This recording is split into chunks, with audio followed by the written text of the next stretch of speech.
Hey guys, just a bit of an opportunistic meeting with this one, so I thought I'd make a video on it.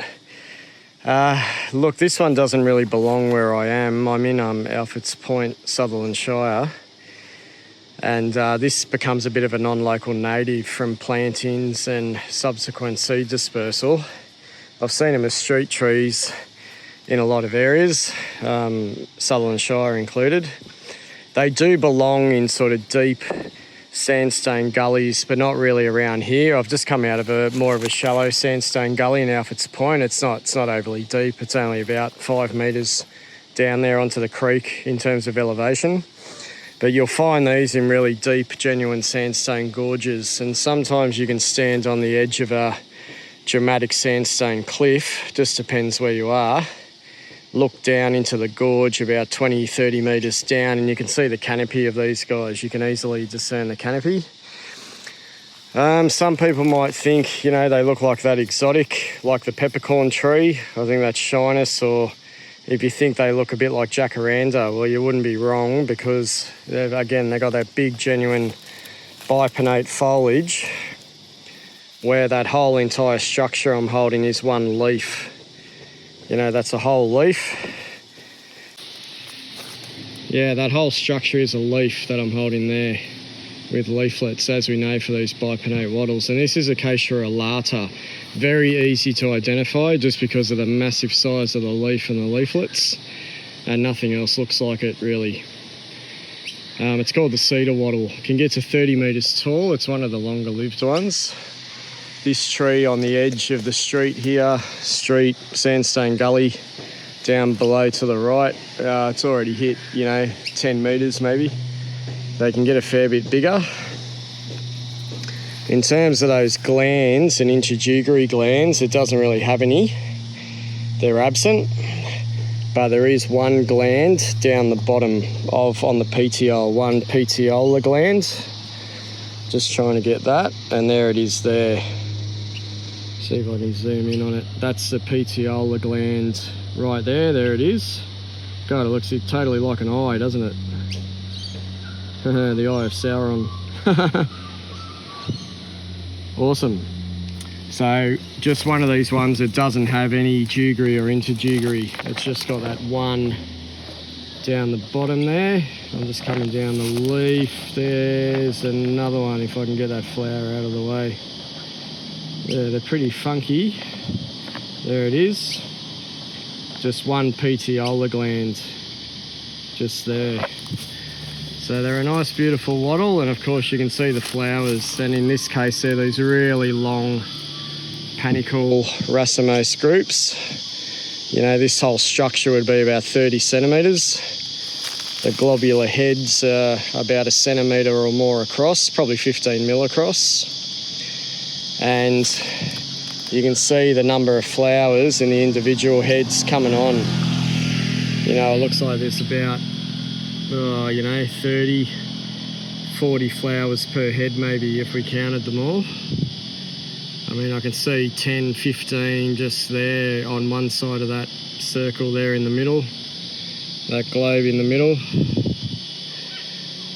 Yeah. So just these beautiful, nice panicles of globular heads. And I might not have said this in previous videos, but the globular heads are on a peduncle. They're on a shared stalk. And that shared stalk's, probably about 15 mil long, that peduncle there. But the individual wattle flowers, they don't seem to have pedicels. They're just sort of fused to the middle of that globular head. There's not really any discernible pedicel there. So just an easy one to identify. You don't have to worry about the juguary, interjuguary glands. Remember, if you read a description, the leaves will be described as being about, 25 centimetres, 30 centimetres long, or they might say the rachis is 20 centimetres long. They might say the petiole is, 10, 15 centimetres long. And you got to just keep thinking you got a compound leaf where, that whole structure is measured. And each leaflet's lanceolate. maybe shortly lanceolate, and we'd say they're about, you know, what, maybe 4 centimetres long by maybe 1 centimetre wide. So that's what you're going to read, that the pinnules are maybe up to 5 centimetres long in this case, 1 centimetre wide, something like that. And then the whole leaf, you know, is about 25, 30 centimetres long. Not sure what the maximum is. And if you're going to measure a pinner, which is a group of leaflets, well, the pinner might be about 20 centimetres long, meaning that the leaf might be 40 centimetres wide. The whole leaf, you know, might be 50 centimetres wide in some cases. So just remember those sort of dimensional features. For these, you know, I just call them a jacaranda type wattle, these bipinnate ones. I mean, this is doing its best to look like a jacaranda. Just remember it's got alternate leaves. You got alternate leaves there. If you look at a jacaranda, they've got opposite leaves, and they're not related. They've got opposite leaves, jacarandas, but these have got alternate compound leaves. There's a leaf there on the right, and there's a leaf here on the left, and they're well and truly offset alternate, and you just got the flowers coming out in the leaf axil there. Beautiful cedar wattle, I like them. They do get out of their natural habitat. They're another wattle that naturalises like here, but if you want to grow a nice big wattle, long-lived, with plenty of canopy, this is a beautiful one. They just seem to be a lot hardier than a lot of the other bipinnate wattles, but then again, they're a bit different. Alrighty. Okay, just finishing off the details on Acacia elata.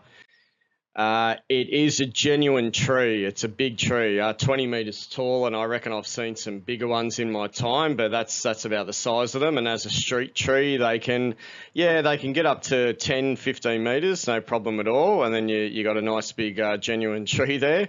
They have this nice dark brown bark. Normally they've got a bit of a erect, narrow spread, but the foliage might spread to about 5 metres or so. They're not normally a widely spreading tree, sort of a bit narrow in the spread. But if you plant one as a garden tree or a street tree, just note they do become a sort of genuine heavy tree. Variety of soils, I would think. I've seen most of mine in rich sandstone gorges, but given the distribution, they probably get onto the volcanic and the shale. I know they get on into rainforests where the soil is sort of volcanic loams, sort of in the southern highlands, and I think I've seen them sort of in shale-based sort of rainforests as well. So they're not too fussy about soil, but a lot of sandstone gorges. And if you plant them as a street tree, they tend to tolerate a variety of soils, no problem at all. It is an endemic to New South Wales, so another New South Wales species. As far south as the Budawangs, that's sort of west of Bateman's Bay. Sort of the records seem to go to Dewar National Park or that area, the natural distribution. And as far north as till around Wagoolga, north of Coffs Harbour there, or west of, in the hinterland there. They look like they go as far west as around Lithgow. And yeah, that Blue Mountains country, that's where they'd like to hang out, in those really deep Blue Mountains gorges. You'd easily find them down in there. That would be their sort of prime stomping ground. It looks as though, well, it is, you know, it's genuinely a weed in Western Australia, Victoria and Queensland. It's become weedy there. It looks like it might be weedy in Tasmania. It's weedy in New Zealand, and it's weedy in America as well. So look, another wattle which gets it's going to get a bad rap because it just easily establishes seedlings from planting. But you know, as we know, that's what a lot of the wattles will do. It's got a very useful timber, this dark brown bark and a hard timber underneath. The woodworkers love it. They love it for ornaments, furniture, turning. It's a really nice acacia timber that they like to work with. So it's got a lot going for it, the beautiful look to it, and the timber as well. Unfortunately, it has become a weed. That's your Australasian virtual herbarium records. We would take that to be the sort of core distribution there. And that record there might be a herbarium specimen in Canberra or something, or a garden plant, but that would be the core distribution in New South Wales. And then it's gone weedy, possibly in Queensland, definitely weedy in Victoria and possibly South Australia, weedy in Western Australia, possibly Tasmania as well, although there's only a few records here. And it looks like it's definitely gone weedy in New Zealand. So, yeah, unfortunately, it's going to get a bad rap for that. But that would be the core distribution there, the natural sort of distribution.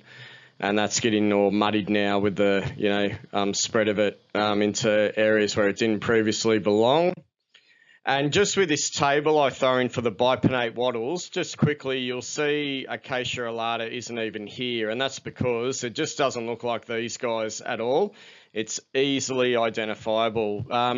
If you're struggling with it, just look for the gland on the petiole. Look for the gland on the petiole of the leaf. If you watch a tree for long enough, through the year, it'll put flowers on, and that'll tell you as well. But it just has sort of nothing to do with these guys here. It's so different that I don't even put it in this table because you can just easily identify it. So that's a beautiful Acacia elata.